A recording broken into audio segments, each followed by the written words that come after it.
The Mexican Flag Knee Tarantula, classified scientifically as the Brachypelma auratum, is one of the most popular and beautiful tarantulas in the hobby.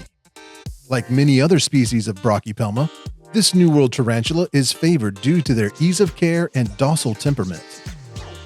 They are known to be found in the Guerrero and Michoacan regions of Mexico, usually in the savanna and scrubland regions. Though this tarantula does not have medically significant venom, it does possess urticating hairs that can cause irritation and rash if they were to kick them onto you.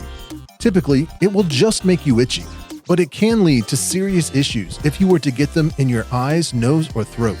So don't have the tarantula on or near your face, and always wash your hands well after you interact with any New World tarantulas that possess urticating hairs. This is a very hardy species that is easy to care for and forgiving of beginner mistakes. That, along with the bright colors and unique patterns, make them a very popular pet tarantula. This tarantula will thrive in temperatures up to about 78 to 80 degrees Fahrenheit, as long as they have access to fresh water. Even though they come from an environment with very warm daytime temperatures, it is important to take into consideration that they retreat into their burrows during the day, where it is much cooler and humid than the surface temperatures in their area. Most people have a lot of success keeping this species around a normal room temperature of 70 to 72 degrees Fahrenheit, so anywhere between 68 to 78 degrees Fahrenheit would be an acceptable temperature for them in captivity. Keeping these tarantulas in an enclosure that is too warm can lead to dehydration and desiccation over extended periods of time. When it comes to feeding, I feed my smallest spiderlings flightless fruit flies or pre-killed nymph roaches or small crickets. Avoid feeding them any prey larger than the tarantula. If you don't have anything small enough available to feed them, you can pre-kill the smallest cricket you have and drop it into the enclosure for it to scavenge. You can also use the legs from larger crickets or cut a cricket in half. Then make sure to remove any uneaten prey 24 hours later, and never leave uneaten pieces of prey in the enclosure to help prevent mold and mites. Do not feed a freshly molted tarantula right away. It is best to wait about 48 hours after they molt before offering food, so you can be sure their exoskeleton has sufficiently hardened. You can feed your juveniles 2 or 3 small to medium crickets once every week or two, depending on the size of their abdomen. Don't use any prey larger than 2/3 the size of the tarantula, and if you need to feed them something larger, smash the prey's head before dropping it into the enclosure. This species can go weeks without eating, so if they don't eat right away, check up on them 24 hours after feeding and remove any prey they didn't eat, and try again in a week or two. It is best to wait 5 to 7 days after a molt before attempting to feed a juvenile again. The larger the tarantula, the longer you will need to wait before feeding them again to give them plenty of time to harden up. And for adults, you can feed your auratum about 5 large crickets every 2 to 3 weeks. When their abdomen is about the same size as their carapace, it is time to cut back to feeding them once a month. As they get closer to pre-molt, they will become less interested in food and can go on hunger strikes that can last weeks or even months. So do not be concerned if your tarantula is not eating for extended periods of time. As long as their abdomen is plump, they will be fine, and they're probably just not hungry. Trying to force feed your tarantula or keep them on a regimented feeding schedule can cause more stress and harm than good.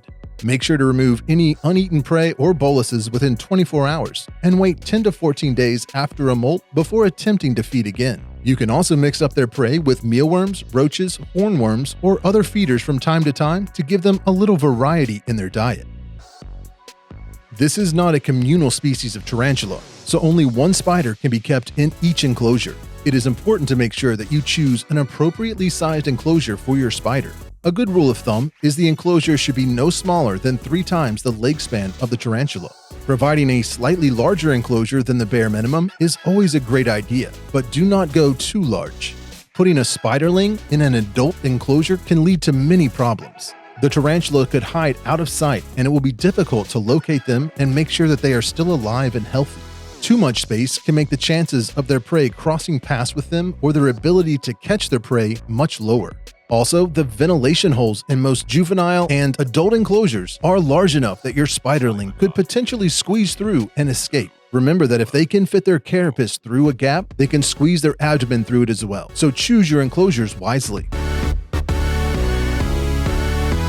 We suggest you keep your spiderlings in basic spiderling enclosures with plenty of depth for substrate. Some great enclosures for these spiderlings would be the Sling Crib, Cuboid Mini, Slider Crib Mini, and 3-inch Cube. Fill the enclosure at least 2/3 with substrate, so it has plenty of room to burrow. For slings under 3/4 of an inch, try to keep the substrate slightly damp and provide a tiny water dish or drip water down the side of the enclosure. Some enclosure options for juvenile Mexican flame knees would be the 6-inch Cube, small Cuboid, and small Slider Cribs.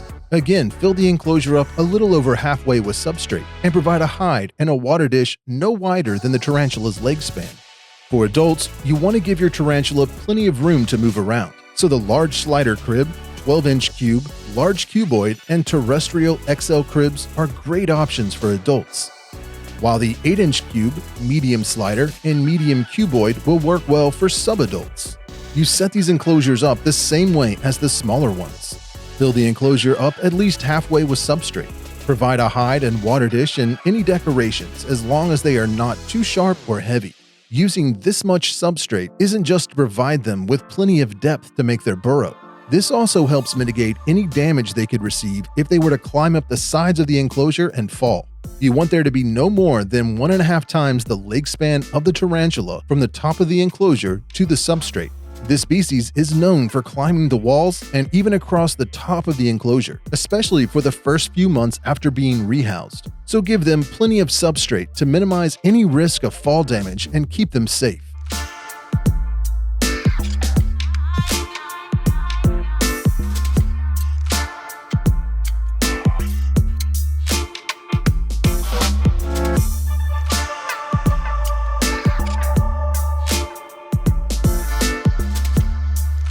Now let's set up an enclosure for an adult tarantula so you can see an example of their husbandry.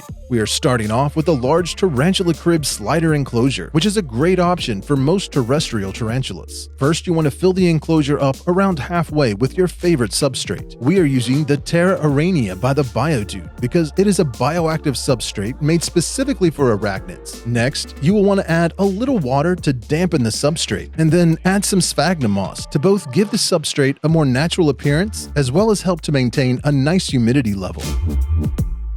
After that, it's time to add an appropriately sized hide. Cork bark is inexpensive, light, mold-resistant, and makes for a great hide. Just make sure it is large enough for the spider to crawl into, but not so large that they will not feel safe and secure hiding underneath it.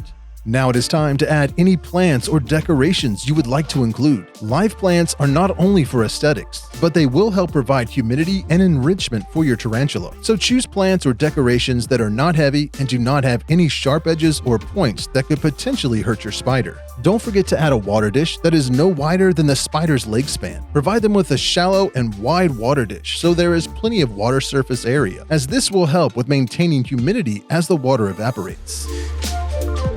This last step is as much for enrichment as it is looks.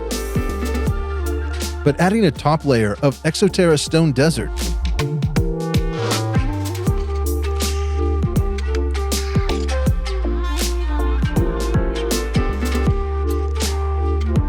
dried leaves, and sphagnum moss will give your enclosure a more naturalistic appearance and make your tarantula feel much more at home. Top off the water dish, water the plants, and your enclosure is ready to move in your Brachypelma auratum. As docile as this tarantula can be, they are still known for kicking their urticating hairs when disturbed. It is always best to test their temperament before handling or rehousing. This tarantula does not web up a whole lot, but as they get larger, they will lay some web along the top of the substrate that they use to sense where any prey might be in their vicinity. So anytime you are in their enclosure, be mindful not to disturb their webbing when possible. This species is very hardy and easy to care for, but they're not a tarantula that appreciates being handled regularly. They are a great display species and they spend a lot of time out in the open, especially as adults, and their vivid colors and patterns make them a gorgeous tarantula to observe.